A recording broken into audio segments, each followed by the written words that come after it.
Good afternoon. It is February 6th. We are here for the Planning, Housing, and Parks Committee meeting here with my colleague, Natalie Fani-Gonzalez. We have a couple items on our agenda. The Housing Opportunities Commission, an update on Housing Production Fund. Really excited about that.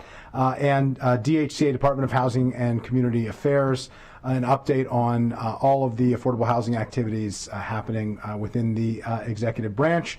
A really exciting conversation today about a lot of great things that are happening based on the commitments that the council has made. The previous council has committed record levels of funding and new financial mechanisms working together with the executive branch. The purpose of today is to talk about how that's going and also to get a specific sense of opportunities where we need to make changes for improvements, and also where we can build on the strength and the success that we have done up to this point. So with that, unless council staff has anything to add, we can call up the Housing Opportunities Commission for an update on the Housing Production Fund as they are making their way up here. I see Miss Chelsea Andrews, Miss Kayreen Brown, Mr. Zachary Marks, Mr. Ken Silverman, who are joining us. Thank you for that. And I'll just note the excitement that I have about this update, which we will get to. But for a reminder, as I know my colleague knows, we worked together in the last council, particularly this committee. I worked very closely with former chair Hans Riemer on a $100 million fund. It was really a two $50 million tranches of the ultimate goal of a $100 million fund to create a housing production fund, something that would allow the Housing Opportunities Commission to really supercharge its efforts. And we have seen that that has worked really well. We've gotten a number of updates as we've gone on. I'll note that the first $50 million was an incredibly good deal based on where interest rates were at that point in time. The second $50 million was a extremely good deal, but not quite as incredibly good as the first $50 million, but at a fairly marginal cost to taxpayers. We're able to fund a significant amount of affordable housing. And actually, it's exciting. We've talked to multiple jurisdictions around the country, including in Rhode Island and elsewhere, that are following what we have done here in Montgomery County and doing what we are doing. There have been a number of national articles discussing how local governments and municipal governments and state governments can address the housing crisis, and have pointed specifically to this fund in particular and to the larger efforts that we're doing in Montgomery County to create more affordable housing opportunities and more mixed income communities. And so we really appreciate it. So with that, I will turn it over to our colleagues in the Housing Opportunities Commission, and appreciate you joining us today. Thank you. Good afternoon, Mr. Chair and Councilmember Fani-Gonzalez. We look forward to sharing with you the good news about our progress with the Housing Production Fund and the impact that it's already yielding with the production of additional affordable housing in our county. On behalf of HOC's board, staff, and the many, many county residents that will be impacted by the council's support of this funding initiative, we thank you. I am Chelsea Andrews, Executive Director of the Housing Opportunities Commission of Montgomery County, and I'm joined with my colleagues, my Deputy Executive Director, Kayreen Brown to my left, and my Chief Real Estate Officer, Zachary Marks to the additional left. Next slide. So, Mr. Chair, you stole a little bit of my thunder. I wanted to share with everyone the fact that this is really great news. We are gaining a lot of national attention. Montgomery County's Housing Production Fund is trending, and of note, there are efforts across the county and across the United States that are looking at social housing initiatives and looking at our model as a model that they should consider following. You see on this slide a couple of highlights of different news coverage that we've received recently.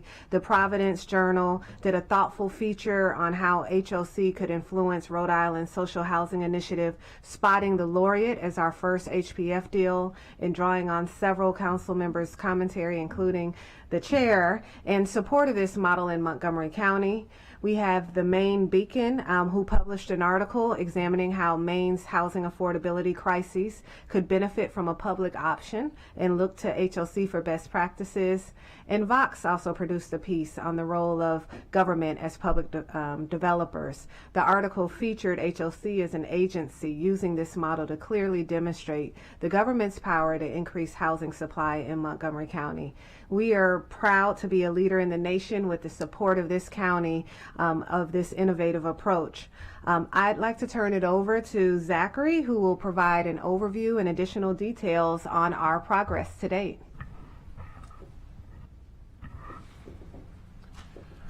Thank you. For the record, Zachary Marks, Chief Real Estate Officer. So just kind of to highlight the fund itself, it was, as the chair said, created in two pieces. The first 50 was approved by the council in the spring of 21. And then in the next budget year, the council set aside funding for a second $50 million tranche. And the way it works is that the county actually sends an amount equal to the principal and interest of the annual bond payment for 20 years. It is a very low cost construction financing vehicle, and so the idea here is that the HPF replaces really the role that private equity would typically play in these sorts of transactions, which is much more expensive. And this fund also, most importantly, gives HSC the ability to be the controlling interest in these deals. And as we get into the later slides, you'll see the impact of that. But the fund loans the money to projects for 5 years, so they can be constructed, leased up, stabilized, and then permanently financed. And it does so at a 5% interest rate. And that interest rate, when the $50 million is fully loaned out, is a $2.5 million receipt back to the county. And in general, each rotation should create about 1,500 units. So we're talking about 6,000 units over the next 20 years, of which at least 1,800 will be affordable. And you can start to see some of the benefits of the HSC ownership in terms of the voluntary rent guidelines. So everybody that lives in a unit, whether it's affordable or market rate, if you are renewing, the voluntary rent guideline applies. Go to the next slide. And this is just the timeline. It shows you how quickly one of the key pieces to being able to meet the housing goals, as we've discussed many times, is the idea that we need something that that can scale, that is relatively simple, and that is fast, because the crisis is here and we have to ramp up in order to meet that crisis. And so you can see how quickly from council's approval to getting money out the door, and ultimately we already have on the radar the first recycling of those funds in terms of the loan that went out to the Laureate, the first HPF project. Go to the next slide. And then just sort of walking through some of those. This is the first 50 million. So it was really really important to know that the HPF itself was a new funding tool, but the business model, the mixed income model that HSC has used, has been in place for many years. And so that was part of what enabled us to be able to take that $50 million, that first $50 million amount, and really put it to work right away. That the Laureate and Hillendale Gateway were already in HSC's pipeline, and the HPF itself helped these projects move toward construction start, and in the case of the Laureate, opening next month. As you can see, even though the base affordability for the HPF is 20% at 50% AMI and then 10% at PDU levels, you can see that is just really a platform. The HPF is a platform. We can and do stack things on top of that in terms of other affordable programs, other resident services, and so forth. And so you can see in each of the first two cases, the commission actually exceeded the requirement of the program. It actually did more than what the program itself requires. Yeah, two things to note here. One is that we talked about that extensively when we launched these, that we had a minimum baseline, but that HOC would strive and expect it to go well beyond that minimum baseline. That has proven to be true, which I think is important that we note as we come back to that issue, since it was a major conversation point as we discussed this program. The second that's noted here, I just want to make sure everybody understands, no low-income housing tax credit equity or long-term housing initiative fund funding, which is significant and frees up LIHTC, frees up HIF funds for other projects through other nonprofit and for-profit affordable housing developers, which we need them to be doing what they're doing as well. We need to be talking about how we can support and help them as well. But it's not competitive. It's additive in the sense that it frees up resources to do additional projects that Housing Opportunities Commission would be competing in many ways for a limited amount of tax credits and resources that otherwise now is available. So I think it's important. If you didn't fund this through this housing production fund, this $100 million that we essentially created that didn't exist prior to a couple of years ago, what would these projects have been funded through, and what would the timeline have been? Yeah, I mean, as you said, these would have been funded with all the typical existing tools that we're all having to stretch, and so the HIF, Housing Initiative Fund, low-income housing tax credits, because of the nature of those particular tools, they all take longer to put in place because you're having to put in place multiple sources of finance, and because of the nature of the LIHTC program, it's highly regulated, and so it takes a long time to get through that process of applying, being approved, getting your investor in place, so on and so forth. So it really I just want to echo the point that you made, which is that if we are going to meet the COG goals, it means we have to have something. We have to have a tool that is additive.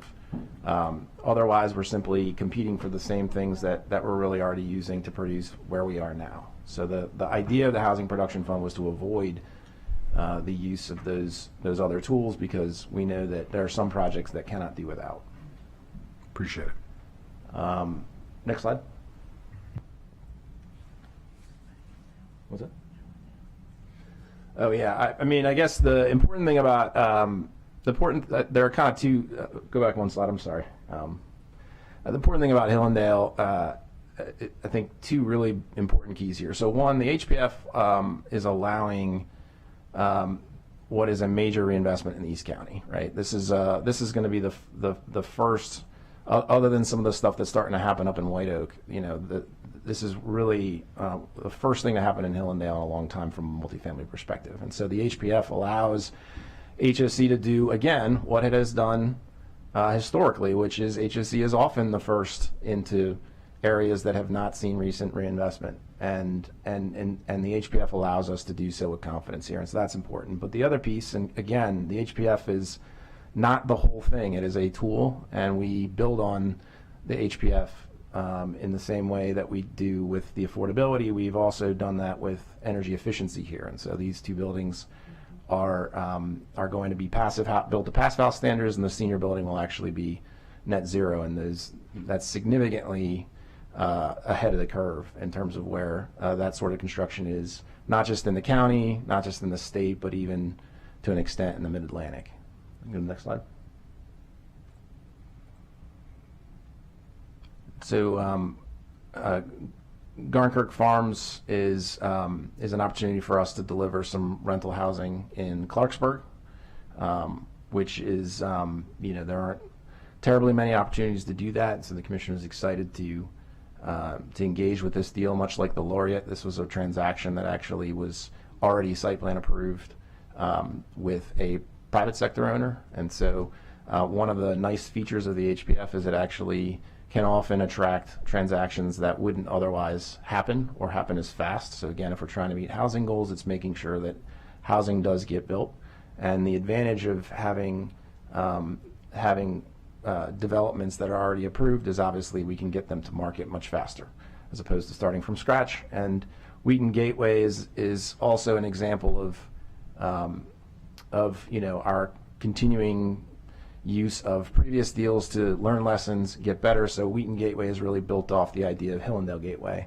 And so it's already employing some of the ideas that we studied at Hillendale, we think worked out well, but starting from from the beginning at Wheaton. We're able to employ those lessons, and so this is a project that's almost 800 units, 3 phases, and is a great example of where HSE has had the Ambassador, which was a property that had some real challenges, and by aggregating the Lindsay Ford development next door, it's enabled us to come back with something that's really a significant CBD development for Wheaton. Zach, this is Natalie Fanny Gonzalez for the record. This project, I left Park and Planning before this went to the Planning Board. Where is it at right now? So it is approved for sketch plan, and we are drawing to be submitting for site plan. Okay, just to remember that Wheaton is an arts and entertainment district. You must highlight the arts somehow in this property. I don't know how, but you have to. And there's money enough from the state because of this designation. So I'm just gonna plug that in. Hopefully not too late on this, but. Definitely not too late, and Okay. thank you for that. We have definitely received comments from the folks that work in the on the citizen side, and so yes, definitely reflective of that message. You know, when I was on the planning board, we had an application in downtown Silver Spring, and it was a housing application for artists. And it would be so cool to have a property that at least a few units is, it's being dedicated for artists to live in the community. As you may also know, the county executive has on his recent budget, the Wheaton Arts and Culture Center is being proposed finally. So we have $20 million now, and then $20 million for the next year. And it's gonna be very close to this location. It's where the Ava building is on Georgia Avenue. Can you imagine having artists living in Wheaton, maybe in this property, and then doing workshops in our center, who's gonna be live hopefully in the next 4 years or so with them. It's with the Montgomery Housing Partnership. I just wanna make sure that whatever you're doing, you're also thinking about what else is happening in the neighborhood, that you can combine forces. That's all, thank you. Absolutely, thank you. Thank you. Yeah, I just want to note also with this site, I think and Livu and Pam can correct me if I'm wrong, but ZTA 2204 was directly tied to some of the redevelopment opportunities which impact the car dealership site, which is providing a nice synergy for this project. So I just want to note that I was not a sponsor of that zoning text amendment, but 3 colleagues, I believe, if I'm not mistaken, were, and just wanted to note that zoning text amendment helped to facilitate the commercial side of this project, and there are now some synergies with the housing side of it as well, which I think is important to note the council's work on that. So let's proceed. We'll go to the next slide. And then obviously everyone, I think, is excited about the Leggett as well as the South County Regional Recreation and Aquatic Center opening up very soon. The Leggett actually will be home to about 106 of the units that were formerly public housing at the existing Elizabeth House. The naming of the various parts of Elizabeth Square have been evolving, and so sometimes it can get a little bit confusing. But the Elizabeth House is the building right at the corner of 2nd and Fenwick Lane, and that building will ultimately be replaced with Elizabeth House 4. The residents that are at Elizabeth House, the existing right now, will be moving into the Leggett within the next few weeks. So Elizabeth House 4, as you can see, will replace that building with something pretty significant. And again, the Housing Production Fund is the ideal financing tool for this sort of a building. It's anticipated to be potentially as tall as 25 stories. So that entire city block has been, is being remade, and the Housing Production Fund ensures that we're able to really deliver on the Elizabeth Square promise there. Just want to note 2 things here. One, several of us were at Bruce Lee's funeral and memorial service. This project would not have happened but for Bruce Lee and Lee Development Group and their commitment to Silver Spring and to the county, and just wanted to acknowledge him. I know that he desperately was trying to live long enough to see this project occur, but through his memory and his vision, this project will provide a significant legacy for him and for his family. And so I just wanted to note that, and also note that this is really a model for co-location. And we just passed a co-location bill on public land, and this is really a good example of what we would like to see in places like Bethesda, as we've talked about in other places where land is incredibly scarce, and so we need to take advantage of opportunities working in public-private partnership where HOC and county government and the private sector work together to both co-locate housing and significant public amenities. And so this is incredibly exciting, and senior housing is desperately needed, and so this checks a lot of boxes. And I'll note the artist studios as part of the description. So there is a model here with HOC working on those things that I know my colleague cares very deeply about, as do I. So appreciate that. Yeah, and yes, this is definitely about as complicated as a co-location project could be. So the fact that HOC, the county, LDG, there are so many important partners here, but the fact that we were able to do this, I think, suggests that we ought to be able to do just about any kind of co-location. It doesn't get much more complicated and epic as this, and yet here we are. So it's exciting. Next slide.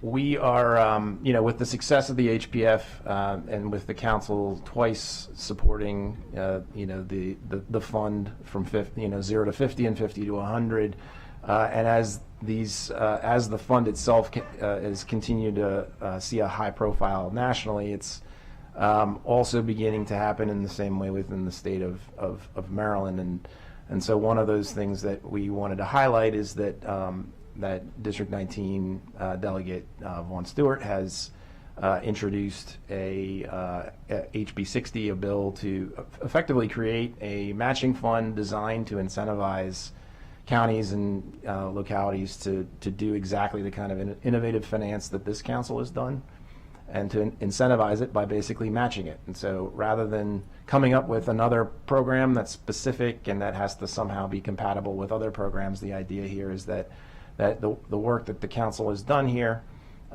is actually being leveraged now by potentially some state action that can be a model for really anywhere in the county. And each county in the state doesn't have to do exactly what we're doing. We're building for 1.1 million people and in a very dense and highly urbanized environment, and the goals can be different. And they are different for different counties. And just to clarify, I think this is a really important point, and one that I'm glad we're raising. One, it hasn't been leveraged yet. We hope that it will be leveraged, assuming the legislation passes, which we're advocating for, and working with our colleagues, both from Montgomery County, who are sponsoring it. Your understanding is, does this match existing funding, or this would require new funding? I mean, we have a revolving loan fund, and so the HPF would be eligible, but can you just speak to what exactly would be matched and how?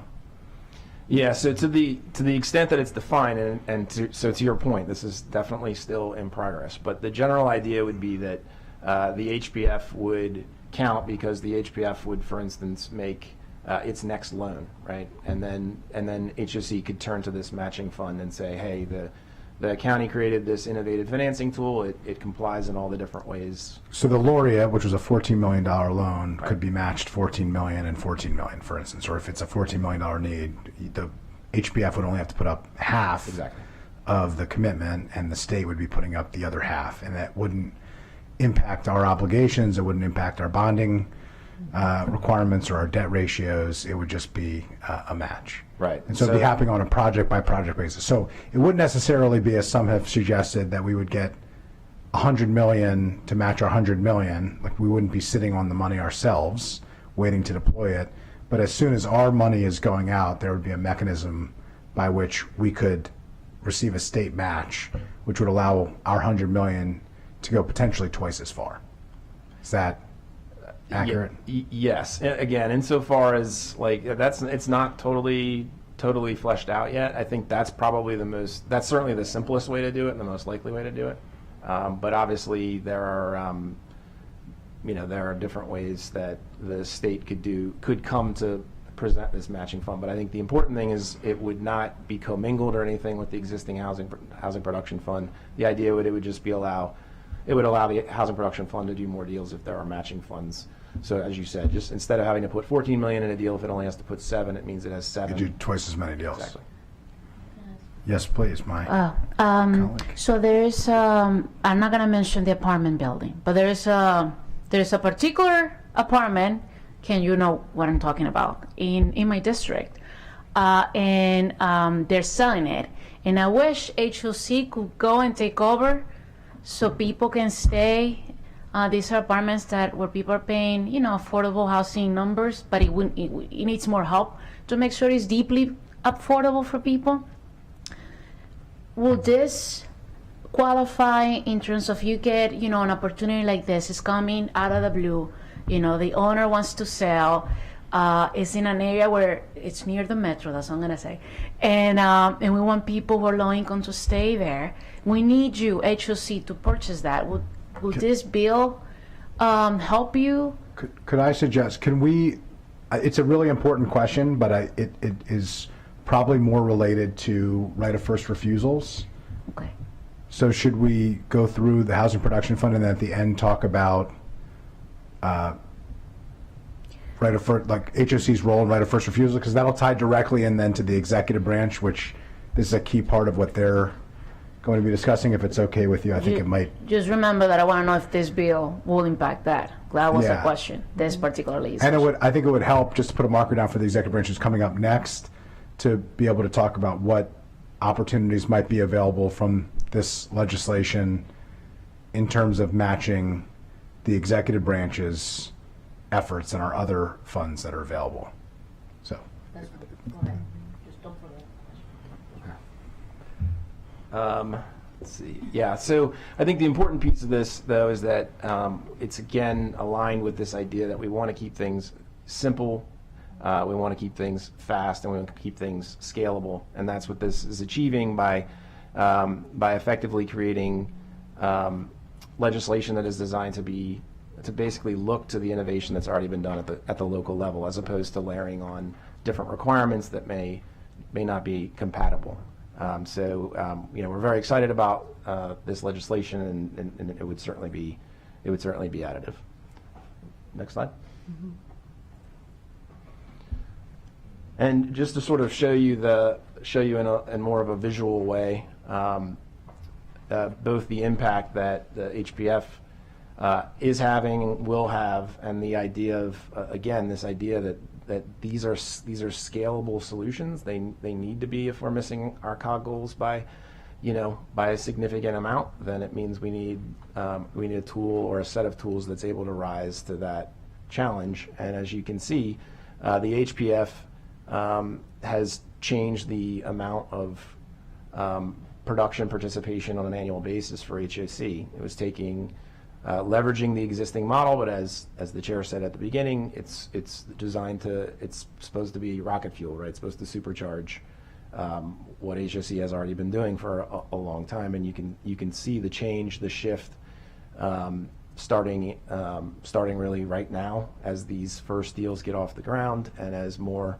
there are more to come. You can see that the significant difference where HOC in certain years is anywhere from 10 to 20% of the annual production. Again, that's and doing so without using those other resources so that our nonprofit partners can continue to do what they're doing. If we do something and it causes them to have to step back, then we've made no progress. So it's really, the key here is to be additive. And you can also see further out that in the event of something like a state matching fund, that once again you can see the significant scalability where HOC could even be as much of a third of the county's production in any given year. So just trying to provide a visual exhibit. And just to note, as you noted here, that doesn't take away from all of the non-housing production fund efforts, which most of those are focused on maintaining the stock of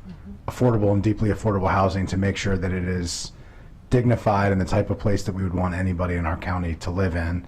and to do the type of preservation that we talk about here. We need all of the above. So appreciate it. Next slide.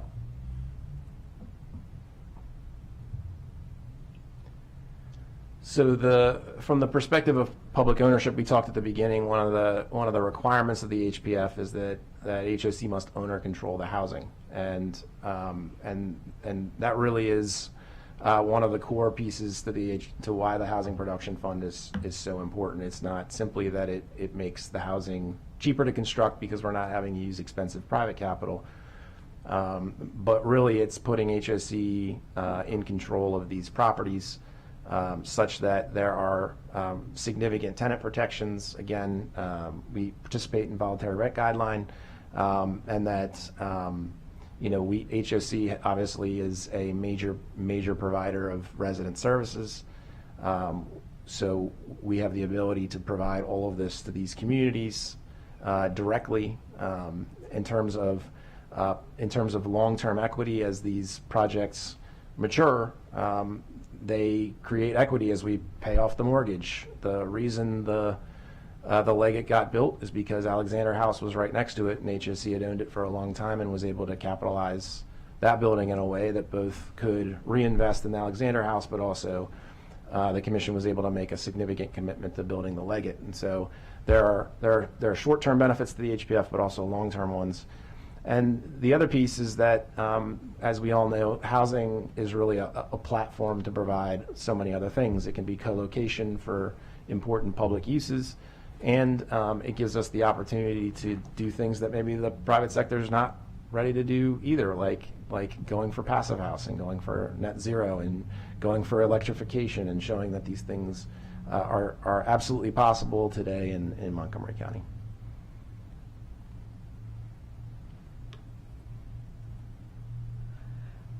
We had an opportunity to share a little bit about the work that we do related to resident services when we were before you all last week, but wanted to highlight that, of course, the work that we do around resident services is directly impacted by the investment that we receive from the council, and the work that we're doing with our HPF properties will be directly tied to ensuring that those residents have positive outcomes and resources to support them. And so, of course, I know that there's a lot of alignment around the fact that it's not about how many units you build, but about the outcome of the families and impacting the positive outcome of the families who live in those units. And so the type of services that we already have standing that will be able to provide support to the residents include our HOC Academy and HOC Works. Those are programs that provide educational support, provides family self-sufficiency support, provides assistance with tuition reimbursement, and ongoing career counseling, financial literacy counseling. And so the list is quite long, but you see that we're already positioned to provide resources to residents who reside in these properties, and we wanted to make that direct correlation to the investment in the HPF funding with the services that we're also able to provide the residents that will benefit from those units. Next slide. Additionally, we wanted to highlight the fact that all of the work that we do, along with the funding support we receive to develop additional housing through HPF, has an economic impact on this county, a significant one that we're really proud of. You'll see that this slide demonstrates that over $1.8 billion has been generated through the work that we've done on our pipeline since 2009. Doesn't even reflect what's coming, so we look forward to updating this with even more up-to-date figures. But what it demonstrates is that we're able to leverage the resources to have an economic impact, to allow for additional work opportunities, to also allow for additional jobs and county tax revenue. And so this is a slide to just emphasize that it's, again, not just about the units, it's about the economic impact, and as stated previously, about the lives that are impacted by the work and the investment that is made here. And with that, we will open for any questions that you may have. We're very proud of the success that we've made to date and look forward to continuing to provide updates along the way. I I asked my question already. Yeah, so I have a couple questions. Then, if you have other questions, feel free to let me know and chime in. One is the cap. We talked about this the other day. You had mentioned it, but the $125 million bond issuance cap and what impact that could potentially have on the Housing Production Fund specifically, but also on the other bonded engagements that HOC invests in. If you could just share your perspectives on that, what you see as happening related to that, and concerns that you have, and opportunities for broader public advocacy. Sure. Good afternoon. And for the record, my name is Kayreen Brown, Deputy Executive Director at HOC. And as you all know, volume cap, it's a really important tool, but I want to make the distinction between the work or the investment from the Housing Production Fund from volume cap. So the Housing Production Fund is an alternate tool. The volume cap is allocated and utilized for our traditional affordable housing products. So for example, you have a tax credit property or tax credit financing. We're looking to volume cap because that's the partner support for that type of financing. And the tax credit program in much of HOC's activity involves rehabilitation and in some cases acquisition and rehab of existing development. The Housing Production Fund, just to be clear, it's really purely about production, and it's separate and apart. In fact, we want These are construction loans. I mean, essentially, this is a construction loan program in order to bring new production of new, high-quality, affordable housing in the county. Now, it doesn't it doesn't mean that that the volume cap isn't also necessary for production. Again, the Housing Production Fund, one tool, volume cap and the tax credit program, a separate tool. So when we spoke last week about the shortfall for this calendar year only, we're estimating about $125 million, and that's for a single-family and multifamily program. So any private use, so the tax credit program is considered a private use. Single-family home production is considered a private use. So all of those require volume cap. The county receives, and I think this year there's about $42 million allocation in volume cap. Now, given the HOC's pipeline and just in general, that's not nearly enough to meet the demand for affordable housing. And so in recent years, what we've been doing is visiting the state Department of Housing and Community Development, CDA. We have gone and made our case, shown them the pipeline, made our case for and request additional volume cap. And sometimes there is support for it, and sometimes there isn't. There's a technicality in that the volume cap that they would allocate to us over and above our $42 million this year would have to come from 2023's allocation. In any case, we are preparing to. We are preparing to make our way down to CDA again this year to request a special allocation to meet the needs of our new development and as well as our existing development that we need to reinvest in order to provide, as you said, dignified housing for our citizens of Montgomery County to live in. So we will be doing that, and we're expecting that they will gladly deliver $125 million to us, and if not, we will need the support of our county elected officials. Can I interrupt you on that one? I'm sorry, Andrew. How, you know what, I have always said that Montgomery County has a huge problem. And the problem that we have is that we don't know how to tell our story. We don't know how to tell people who live outside Montgomery County that this is a very diverse county with people who are struggling to live here. And I used to be a lobbyist many years ago for CASA, the Latino nonprofit. And every time we talked about Montgomery County, to people who are not from Montgomery County, they have this perception that we're all rich, and that we're all wealthy, and that we're all white, which is not the case. So I I just really, maybe we can follow up later on and making sure that we're bringing the faces of people who live here who cannot afford to live here. So folks at the state level understand that we are in need, and that if Montgomery County doesn't have all the tools it needs to succeed, then this state is in trouble, because at the end of the day, we're still the engine for this state. Right. But we need the voices of people who we're talking about to be on the table and to advocate with us, not just you with your suits, very nice by the way, but also regular people, to show that we need more money to hit this crisis. So, you know how to find me. I'm more than ready to organize and help you advocate for this, because it cannot be just you. You know what I mean? Sure. So, no, I don't mean to be disrespectful. I hope you don't take it that way. It's an important point and an important perspective. So you'll keep us posted on the $125 million bond cap. I think that's Yes. an important issue that we're going to need to keep an eye out in order to maintain the other efforts that you're doing, that these things are not unrelated, and we have to produce, we have to preserve, we have to do it all in order to meet the needs of the community. I did want to ask some specific questions about the HPF. So we originally had this conversation, this question of repayment, and we now are in this question of how do we build on the success of this program. We put in the first $50 million, it was successful. We said, let's continue this. We always had wanted this to be $100 million.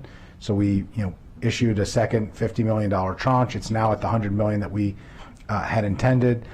The next view was always to assess and look at the repayment and whether or not we should leverage that repayment to utilize towards our housing goals. The challenge is that impacts the debt issuance, and that was something that we were sensitive towards, but just wanted to get a sense, as we talk about, and there's discussions of adding money to this fund, another option to do that would be to leverage the repayments, to essentially forgive the repayments at some point at an appropriate time and allow for those repayments instead to be reinvested into projects. So just wanted to get your view on that, how that would impact your projects and your capacity, and what that would mean for moving forward if that was a direction that ultimately we went in, which is, to be very clear, not going to be a decision point today, but I think it's important that we discuss it, because there is this conversation happening of, how do we build on the success? Absolutely. Well, I would definitely, and I look to both of my colleagues who were here when the creation of this fund was initiated, in terms of thinking about the mechanics and the financial infrastructure around it. But I would say that clearly, if the debt services payments were being reinvested, we'd be able to go deeper in affordability. We could use that to issue another tranche and allow for additional production of, it would essentially allow us to move even quicker with moving through our $100 million and potentially have yet another tranche based on that, depending on the amount of the principal and interest that we're talking about. But the concept of reinvesting can have ongoing impact. And so I want to allow both Zach and Kayreen an opportunity to weigh in, but I would indicate that, of course, there's a positive correlation to reinvesting those resources back into the fund. The timing in which that would happen would be at the end of the cycle, which is when we would typically pay back. So that timing correlation is something that we could look at to determine when we would see the impact of that. But clearly, being able to go deeper, because we're now having that resource available deeper in affordability, providing additional resident services, thinking about how we could leverage that to yield even more units, are all of the initial concepts that come to mind for me. I look to my team to add on any additional thoughts in regards to this question. Ms. Brown, Mr. Marks, this was a conversation that you both Yes. were part of as we discussed prior to working on this and bringing it forward to council colleagues, which ultimately was approved. We discussed this in a number of public sessions, as you know, where we ultimately landed where we did, but would love to hear your perspective of what this would actually mean, what the timing would be, and how that would impact the overall program. Sure. So Zach and I will piggyback on this, but I would say just out of the gates, for the laureate, a $14 million loan to the project pays 5% interest in accordance with the program, which means that for the 3 years or so, the maximum term is 5 years. So that would be a $3.5 million cost to the development if the loan stayed out for the full 5 years. We're expecting it to be about 3 years, so that's $2.1 million of actual cost to the development. And so for the laureate, we're in a position, if we didn't have to pay that interest cost, to offer something else to our residents, whether it's deeper affordability, because you're taking that $2 million and you're writing down the cost of debt up front, and you're able to offer more affordability, or it could be in resident services. But over time, as Director Andrews stated, those funds can be put back into the overall housing production fund, and more units can be produced on the back end. Zach, did you want to add anything else to that? But that was the real basis for us wanting to have the funds put back in. And we recognize that the county has its budget and its dollars to spread across a variety of needs, but we're here for housing production and housing affordability. And from our perspective, that is an ideal way to put back and to grow the fund into perpetuity as it is. Yeah, I do think, I mean, just to be clear, and I was pretty open about this when we originally discussed it and when I worked on proposing this in the first place, this would be the first step. If we're going to look at adding funds in some way, to me, this would be the obvious next step. It was always an intended thing for us to look at based on fiscal constraints and dynamics. We're going to have to look at that as we move forward. And I do think, an interesting dynamic that I hadn't originally thought about, I was thinking about it in the context of it being paid back into the fund to allow the fund to do more than it could without it. But you have also raised the potential of kind of an intermediate option of being able to forgive the payback in exchange for a certain level of deeper affordability, which ultimately is why we're doing this. So I think that's something that for us to continue conversations about. Again, I don't think there's a decision point here today, but I think it's helpful for us to talk about this and what the options are. But I think rather than forgiving it outright, that being one option, but having another option on the table where we don't necessarily forgive, carte blanche, but we allow for an option where it can be forgiven in exchange for a certain additional level of affordability on particular projects where it can be used to do that. Now, of course, just like everything here, the Housing Initiative Fund and other financing vehicles could be used to achieve that greater level of affordability, but that is in competition with other projects and other affordability dynamics that we could be providing. And the whole point of this is to be able to provide these projects and to expand opportunities for housing, and especially higher levels of affordability for housing to as many people as possible. So that would be one additional way to address it. So it's something that we'll come back to, but I think it's helpful that we at least put that out there on the table. And I see some nodding from my colleague here, which is good. That is really the focus that I wanted to have here on the bond cap, which I think is important that we need to come back to and keep an eye on and continue conversations about. Related, but not to the Housing Production Fund specifically, but to the broader programs that you provide, the repayment. The only other question is what the construction dynamics, the cost of construction, the inflationary pressures, and the bond environment, what, if any, impacts that has both on existing projects that you've discussed today and also on future projects. And that'll be my final question. Yeah, I mean, certainly, inflation rate increases have had impacts on everyone trying to build new housing.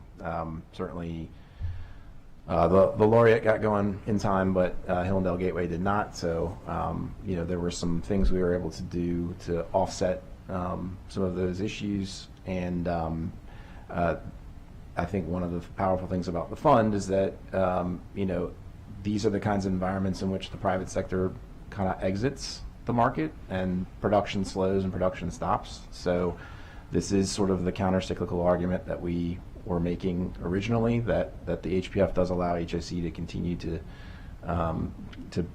provide and produce on these transactions. And so certainly in overall, the next few years, it can impact the total number of units per dollar that you're able to deliver. But at this point, we don't see an issue with being able to produce the projects. And then, as I said, we also there are lots of other things we do around this tool to try to offset higher rates, higher costs. So. Appreciate that. So you need more money to do the same amount based on those dynamics. All the more reason for us to continue the conversation of how to leverage state funds, how to figure out other creative ways to provide more resources to this fund.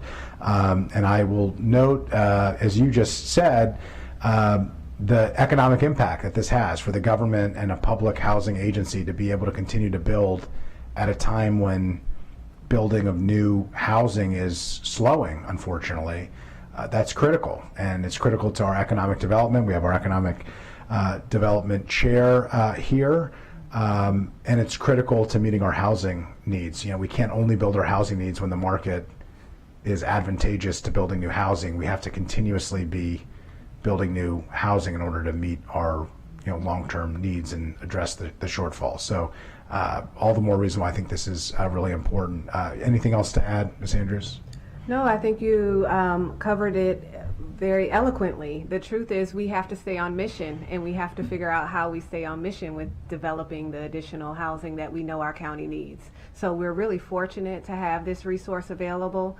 It's going to benefit our county immensely, but it also is something that we're hopeful that we can continue to demonstrate success and get matching funds and other resources to couple with it. We are impacted by the economy, but so are our residents. And so this is why a resource like this is vital. I appreciate that. I would just note that there are news organizations that are covering this fund and how other jurisdictions around the country should be doing it. I would make a call for our local coverage to pick it up, because we're doing some exciting things here in Montgomery County, and it's exciting to read a Rhode Island newspaper talking about it, or Vox or other places, but it would sure be nice to pick up a regional, a local newspaper and see them talking about what we're doing in Montgomery County here as well, with deep respect to all of our colleagues in the local media. It's not my question. I just want to circle back to the question that was asked earlier. As you finish, this panel talking about these issues, I want to transition towards the next conversation that we're about to have. Can you speak specifically to preservation activities of existing affordable housing, and specifically right of first refusals? I think that is largely what my colleague was noting, and talk about HOC's role in that and the way in which you approach those projects, and how HOC works with the executive branch, both of which have right of first refusal authority and opportunity, and oftentimes that is done in conjunction with one another as projects are presenting opportunities to preserve. Absolutely. It's a wonderful tool in our toolkit. I think Zach can speak to the fact that we've been able to leverage the ROFR, the right of first refusal, on multiple occasions, most recently in Bethesda with the preservation of units there, both the Barclay and Bradley, thank you.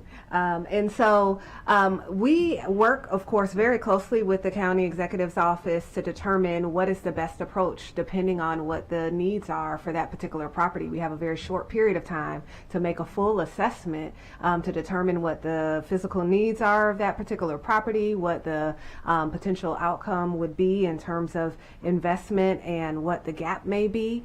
Working with the county to determine what is the best approach, and In some instances, the best approach is for HOC to step in other instances, it's the county working with the owner to create an agreement that allows for long-term affordability. And so it's on a case-by-case basis, but we keep very close connection with the county to work through what is the best approach in these different circumstances. Our commission obviously also is engaged and involved in terms of determining our capacity to take on additional projects, not just financial, but also staff capacity to take on an additional development deal if it requires a large amount of reinvestment or oversight, property management, etc. So there's a number of factors that are taken into consideration, but definitely we understand the importance of maintaining affordability and are often working hand in hand with our county agencies and peers to ensure that we don't lose affordability in the county. And that might mean even working with a nonprofit partner or trying to think through creative solutions so that we don't lose affordable units in the county. Well, thank you for the response. I know I have a follow-up meeting on this case later on in my office, but I just wanted to say that I really respect the work that HOC has done throughout the years. I'm very familiar with everything you do, and I'm just hoping that we can help increase your funds so we can produce more deeply affordable housing in Montgomery County as is needed. Thank you so much for your support. I just wanted to add one thing. In the event it didn't come across as clearly as Chelsea's saying it, we're not simply waiting for the right of first refusal. We're also very active and proactive in seeking out those opportunities that could be lost to the private market and ensuring that we are preserving them. And so you'll see that throughout our portfolio and the activities that we're involved with. And then we're going in and creating and restricting units in those developments to ensure that there is affordability now and that there is affordability in the future. And even if there's a redevelopment, there's affordability upon redevelopment. So that's a key part of our whole spectrum of housing development. It's acquisition, it's preservation, it's new construction. Because we are solving the problem of affordability any which way we can. Appreciate that. I just want to know for those watching, right of first refusal is when a multifamily building, a housing facility is being sold. The county government has the opportunity, or the public housing agency, in this case HOC, has the opportunity to buy it for the purpose of preserving it for affordability reasons. That's the type of transaction that we're talking about here. I think it's important that we note that. Appreciate the partnership with nonprofits that play a big role in the right of first refusal. I know the executive branch also, we don't buy and maintain housing in Montgomery County as a county government. We have a public housing agency that does that work, and we have partners in the nonprofit and affordable housing community that do that work. And I think that's very important. The right of first refusal strategy is a reactive strategy, Ms. Brown, as you just noted. So we do the reaction to the market, but we also need to be proactive in the market as well. And as you just noted, we know that you're doing both. So really appreciate that. Thanks for joining. Congratulations on all that the Housing Production Fund in particular is accomplishing. We've got a lot more work to do to address the challenges, and I know we're going to have further conversation on opportunities to continue to leverage additional resources to make this even more of a success, to produce even more than it already has and is doing right now. So thank you very much. Appreciate it. Thank you. All right, we are going to now call up our second item. It's actually third on the agenda, but second item today that we're discussing. This is Department of Housing Community Affairs. We're going to get an update on the executive branch's work in this space. I think we have Mr. Bruton, we have Ms. Gentry, and we have Ms. Salem who are here, if I'm not mistaken. Please join us. So we want to get a full update here on all of the affordable housing activities that we are doing. The executive branch has initiated a number of new programs, and the council has supported programs to focus specifically on naturally occurring affordable housing. We also have provided record investments to the Housing Initiative Fund, the largest investments that I believe the county has ever undertaken outside of the $100 million fund that we initiated, that we just talked about. There sometimes are a different view of a different approach, but the same goal in mind, to preserve and to produce as much housing as we can at the greatest levels of affordability that we can provide. We appreciate the work that you have been doing up to this point and look forward to your update. And then I'm sure we were going to have some questions. So with that, I'll let you go ahead and begin your presentation.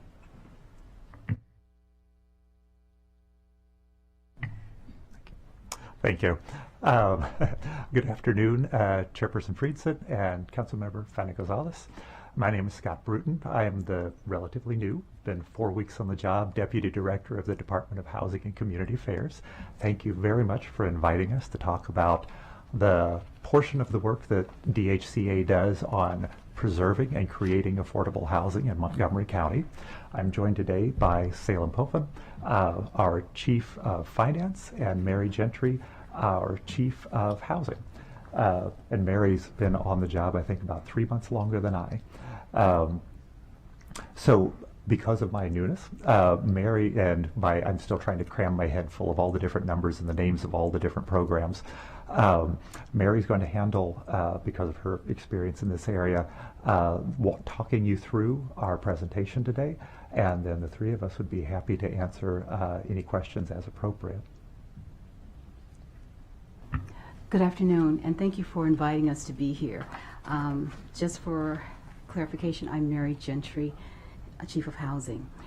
The overview of this presentation, basically what we want to do today is help you understand what our objectives are with regard to affordable housing. And then we'll talk about both of our affordable housing programs, moderately priced dwelling units and the multifamily housing program. And lastly, we'll discuss some of the housing issues that we see as a result of being out there in the market and working with developers and our residents. Next slide. Yeah, thank you. So our objectives are very straightforward and very basic. We're interested in building, creating, and preserving healthy, vibrant, and inclusive communities. And we do this across the county in every potential town and city. We want to maintain the existing housing stock in a safe and sanitary condition. And we're trying to preserve and increase the supply overall of affordable housing throughout the county. Okay, so with that, I want to move and talk about our moderately priced housing unit program. Next slide, I'm sorry. Next slide, yeah. Our program was started in 1974. It was actually the first in the country. It's an inclusionary zoning program. It has been modeled and recreated elsewhere across the country and internationally. It has also been the subject of many a thesis from a number of people, MIT, Harvard, and elsewhere. Our MPDU program is focused on producing new rental and new for sale housing. So whenever we have a developer who wishes to do new construction in Montgomery County, they are required to set aside a certain percentage of those new units for affordable housing. To date, the MPDU program has produced more than 16,500 units. So that's a combination of both rental and the for sale. Okay, thank you. The law that we have in place, the code basically provides that for any development, a MPDU requirement is applicable, okay? And for any project, residential project that has 20 units or more, and it could be rental housing, it could be single-family housing in a development or a subdivision, they are required to abide by this law. Builders are right now required to set aside 15% of those new units as affordable.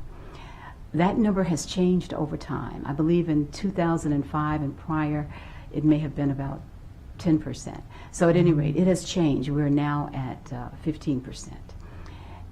builders are required to coordinate with our MPDU office, and before they can get building permits, they have to demonstrate that they have worked with us and that they have a plan in place to provide affordable housing under the MPD program. So our team gets involved in certifying the eligibility of the individuals, that's the residents and families who want to purchase or rent these programs.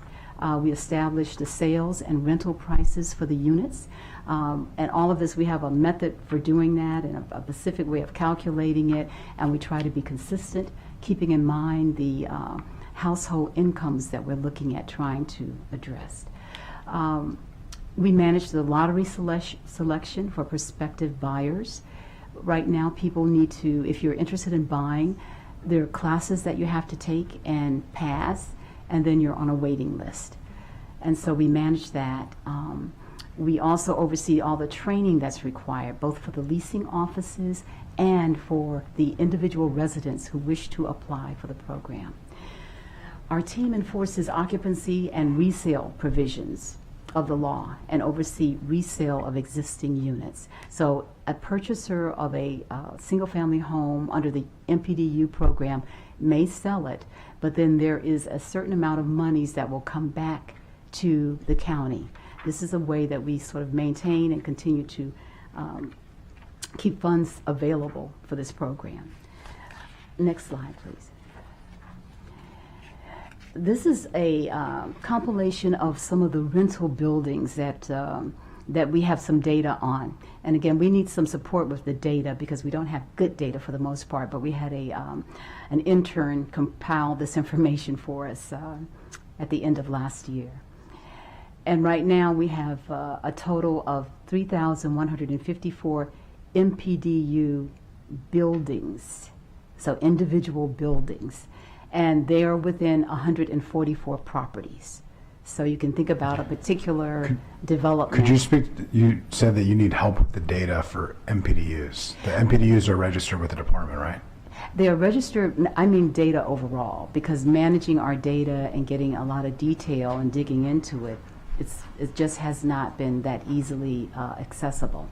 So no, they're registered, so we have that information. We know specifically where they are.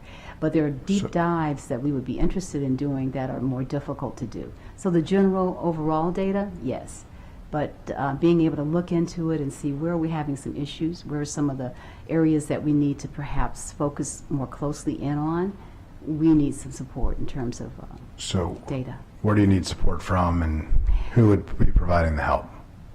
Well, I would imagine that, you know, just as we had an intern do this, but the intern is temporary, if we had more people on board who could do that type of work for us on an ongoing basis and be engaged in identifying where specific issues are, allowing us to... So you have the data, you need a data analyst. That would be helpful, yes. Okay, well that's a good take. I'll just note that county executives created hundreds of new positions over the last 4 years. It seems somewhat odd to me, given his interest in the MPDU program, that there is a lack of analysis that is provided through staff capacity, and if this is a need, it's something that we should follow up on. So let's... It would be great. I'll I ask appreciate it. council staff to follow up on that. We're heading into the budget. It seems, you know, if this is an area of need, that it's something that should be further explored. So It would thank be you for helpful. that. Thank So you. this is probably not accurate, what we're looking at right now. It is as close to accurate as we could get, and I think So it it's is not, accurate. it's not accurate then. If you're not sure, to me, I'm a math person. It's a yes or no. It sounds like it's a no. So, but yeah, you'll follow up with us. Okay, I appreciate that, yeah. Okay. Now I'll go and talk about the multifamily program. Our multifamily program is focusing on working with developers, both nonprofit and for-profit. They get involved in originating and underwriting acquisition, pre-development, construction, and permanent loans for the development or preservation of affordable housing. They provide technical assistance specifically to our nonprofit organizations in developing rental properties for low-income families and for individuals with special needs. We pay close attention to providing housing for vulnerable sections of our population, so that's an important part of our our focus and priority. They also get involved in monitoring affordable housing properties under construction. So while they're under construction, we are looking and going in and checking how that's going and how well they're being constructed. And then after they're completed, we monitor them to ensure affordability and financial feasibility. So to make sure we're being consistent, the developers are doing what they said they would do. We have the people living in those communities who said they would be living there. So that kind of thing. So it's an ongoing support effort from multifamily. Next slide. We have a number of funding sources in the toolkit, and we try to take advantage of all of them, and it just varies deal by deal. So we have federal, state, and county funding sources that support the preservation and development of affordable housing. So we've heard about, of course, the Housing Initiative Fund, which is a major one for us. Community block grants are also available. Home grants, CIP, rental assistance, tax abatements, Affordable Housing Opportunity Fund, that's a relatively new fund, and we're quite pleased with it, and that's going well, and pilots where possible. So we try to use a range of tools to support the development effort. Okay, next slide. The current pipeline of projects, this is sort of giving you a sort of a high-level overview. During FY22, we closed 9 projects, indicating a total of 657 units. Go ahead. For the record, this is Professor Salem, Finance and Administration Chief of the DSCA. If I may, I'm just going to give a little bit update on this slide. A little bit different from Mr. Mia's packet. His packet showed the data that we provided for the last September and December report. So since we are coming here to give the committee another update, so the record, the number showing on this table is at the end of the January 2023. So for instance, like closed project here, the number of the project that closed is 9, which is we actually in January, we closed 2 additional projects. So the number is a little bit different from the packet. So just want to show council member the current up-to-date information. And then we also have another 8 project that currently committed.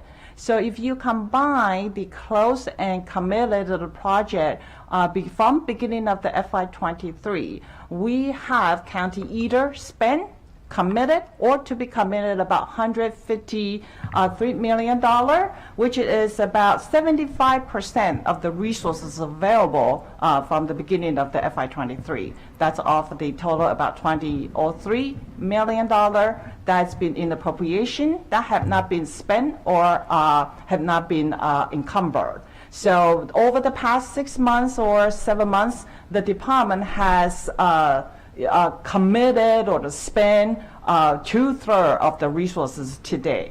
And if you look at the pipeline project in the table, we have 15 projects. That includes 6 projects, additional 6 projects that we anticipate to be committed by the end of FY23. That will create additional about 915 units. So the first 2 line items, we able to create about 1,424 units, and of that, 75% of them are affordable units. And so with additional 6 pipeline projects to be committed by the end of this fiscal year, that will give us additional more than 500 affordable units. So just want to give and I can share this update with. Yeah, please share this update yes. with staff. It'd be helpful to have Right. this a little bit ahead of time. So I'm going to try to operate in real time, but I have been a data analyst before in a prior role, so I'll try to do my best here. Do you have a breakdown today, or can you provide it to us subsequent to this meeting of what fund each of these come from? Yes. Because yes. we just broke down all the different funds, Right. and not all these projects are the same. They're actually quite different in the types of resources that they are, and what they're accomplishing and what their intentions are. And so, like, for instance, the number of closed, do you have a breakdown How many of those are from the NOAA fund? How many of those are from the Opportunity Fund? How many of those are from the HIF? I do have that information. I'm more than happy to share Please. with your staff or Share it Mr. verbally Beer. now and then follow up in writing with staff, because I think it's easier for us to have it in writing, but go ahead and share. Right. Of the 9 closed project, 111.5 million, what's the breakdown of where those So are? Right.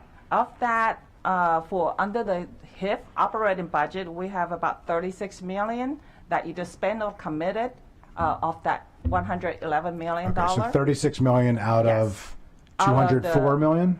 No, out of the 111 million. Because if you're talking about the Right, but nine- what I'm trying to understand, The so I whole think we're double picture? counting money sometimes. I don't think we're intending to do that, but if we have a revolving fund and money's coming back in, and we say we're investing 75% of it, but we're not counting for instance, the first project of the naturally occurring affordable housing program is paying back 30 million.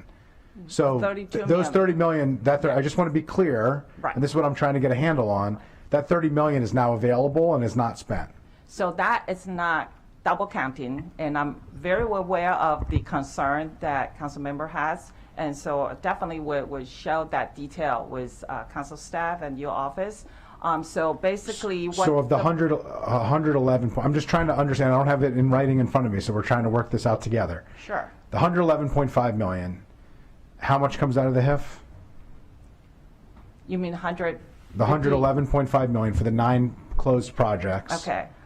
36 million. 36 million, so about a third of that. How many projects is that? That's 4 projects. 4 projects, Yeah. 36 million comes out of the HIF. Right. And a The HIF, HIF, according to the county executive's memo, according to the numbers that we've been using, had a little bit over $200 million available. okay, Is that so an accurate no, number? it's not. The total, the 203 funding source or appropriation, that's include HIF operating dollar, HIF CIP, that's traditional CIP money, also include the naturally occurring affordable housing CIP fund that is created last year, also include the opportunity fund, which we have the 20 million appropriation, also include home money and the CDBG. So all the funding source that we are able to utilize those resources for capital lending is 203. If we are talking about just the HIP money alone, that's about 127 million. Okay, so two points here that I think are really important as we move forward in this conversation.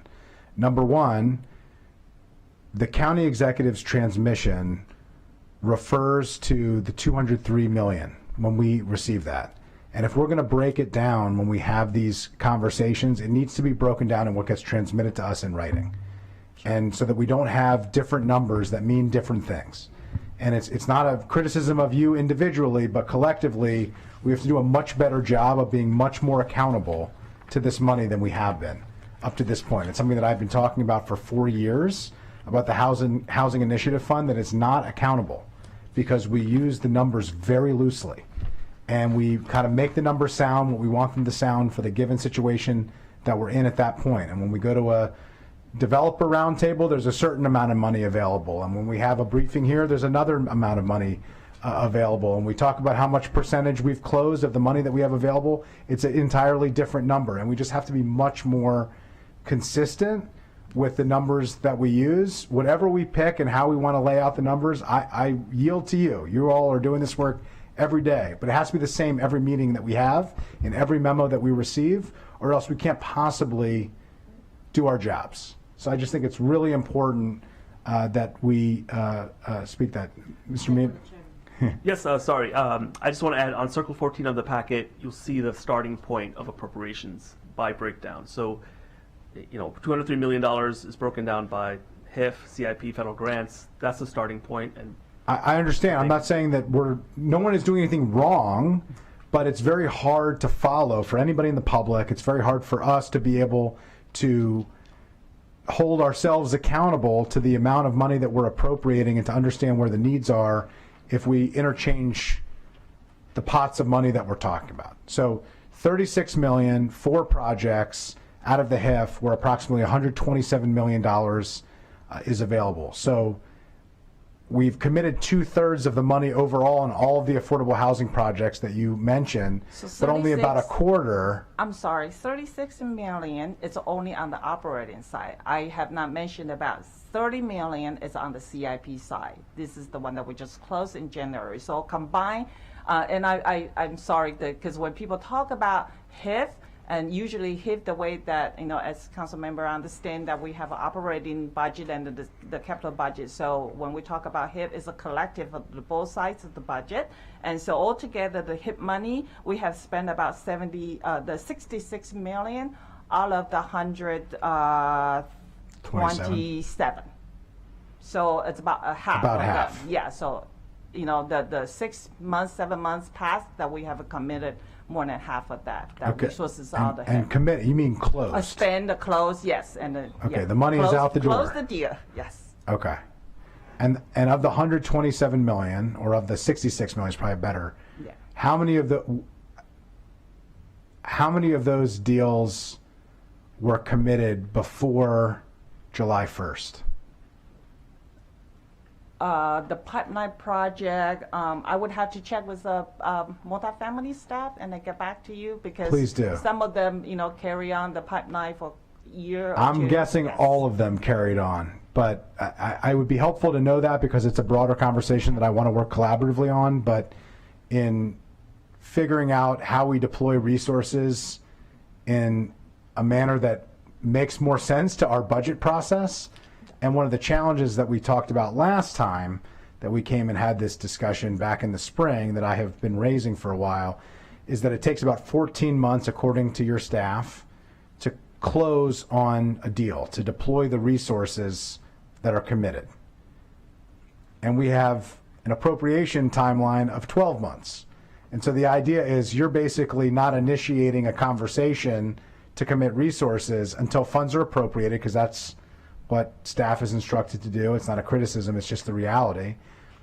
And then the deal isn't closed generally for another 14 months after that point. And so we're appropriating new money before you've even had a chance to spend last year's money, on average. And that's a structural problem that we need to resolve, and I think there are ways that we need to do it. I think some of it is finance, some of it is DHCA, some of it is legal, because we have certain restrictions in the charter of what we can spend and how we spend it. But lots of jurisdictions pre-authorize money, including the state, where you can look at the budget and it's pre-authorized. It's subject to an appropriation the following year. Your MOU with the developer, affordable housing provider, nonprofit provider, whoever it is, would be contingent on it being appropriated, but you can get to that point, much earlier. And so I just, again, we're not going to solve it today in this hearing, but it's a very important piece to this so that we're not sitting on a bunch of cash. And it's part of the reason, in my view, not with this particular administration, but for years and years and years and years and years, we create these huge funds that mean lots of things because we don't want to be held accountable to a process that is not really set up to succeed in terms of timing. Like, it's not fair for council members to ask DHCA to deploy capital that takes 14 months to deploy in less than 14 months and say, well, why haven't you deployed the capital that we appropriated? And your argument is, well, because it takes 14 months and we can't start until you write the check to us, we can't write the check to somebody else. And so we've got to fix that structural problem. So I just wanted to note that. If I could just interject Yeah, for a please. second. I just want to affirm the concerns that you have. For the past several years, I've worked more in Washington, D.C., and I've also paid attention to housing trust funds across the country. And the issue of narrative for the public is something common to all trust funds. The issue of transparency and data collection is common to all trust funds. Part of the issue is, as you've alluded to, that projects, when they're chosen by a municipality or state government, go through a multi-stage process from being chosen for an award to the actual closing of the deal. And then even after the closing of the deal, you get into construction, time until you actually get rented up, And money goes in at different times. And it is, for most people who aren't in, and I don't know if I would even consider myself in, who aren't the folks running the spreadsheets in multifamily or single-family housing development, it is a Byzantine process that is really difficult to understand.